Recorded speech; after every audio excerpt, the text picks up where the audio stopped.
রাজশেখর মান্থার এজলাসে তুলে দিয়েছে সিবিআই। আজ প্রাথমিক শিক্ষা সংসদে বক্তব্য জানানোর কথা রয়েছে। আমি এই গোটা বিষয় নিয়ে চলে যাওয়ার চেষ্টা করবো অভিরূপার কাছে। অভিরূপা, একটি বিষয় নিয়ে যখন কথা বলছিলাম আরো একটি জুড়লো এবং রীতিমতো একটা ব্যাপক বেনিয়মের ইঙ্গিত কিন্তু মিলছে।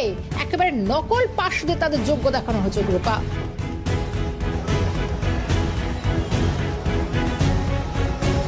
দেখো, আগের যে বিষয়টি নিয়ে আমরা আলোচনা করছিলাম তার সঙ্গে রিলেটেড এই মামলাটি যখন ভিতরে চলছিল তখনই বিকাশ রঞ্জন ভট্টাচার্য তখন ওখানে সওয়াল করছিলেন এবং সেখান থেকে বেরিয়ে গিয়ে এই বিক্ষোভের মুখোমুখি পড়ে।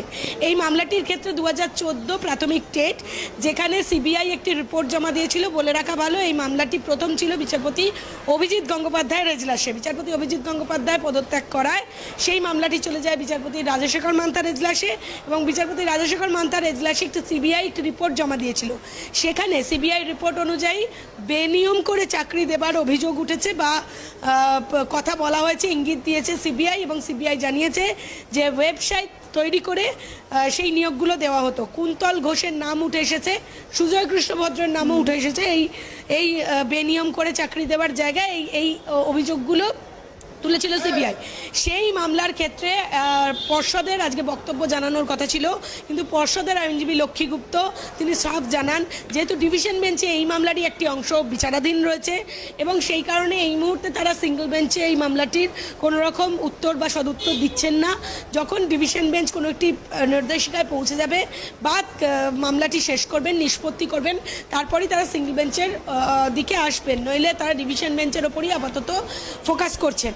কিন্তু তারপরেই বিচারপতি রাজশেখর মান্থা মন্তব্য করেন, যেটা অত্যন্ত তাৎপর্যপূর্ণ, যে নিয়ম মেনে পর্ষদ 2014 টেট 2016 নিয়োগ এবং তার পাশাপাশি 2020, 22 এবং 24 এই তিনটে নিয়োগ করেছে।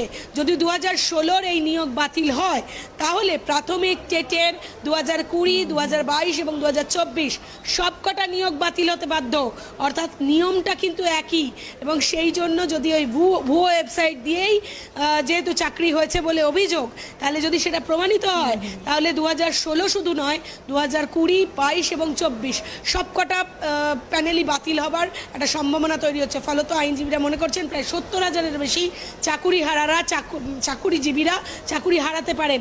এরপরই এই মন্তব্য শোনার পরই প্রধান যখন বিচারপতি রাজশেখর মান্থার আরো একটা আশঙ্কার মেঘ ঘনাচ্ছে না তো, এই প্রশ্নই কিন্তু এখন উঠছে। ধন্যবাদ জানাই। সরাসরি ছিলেন অভিরূপা হাজরা।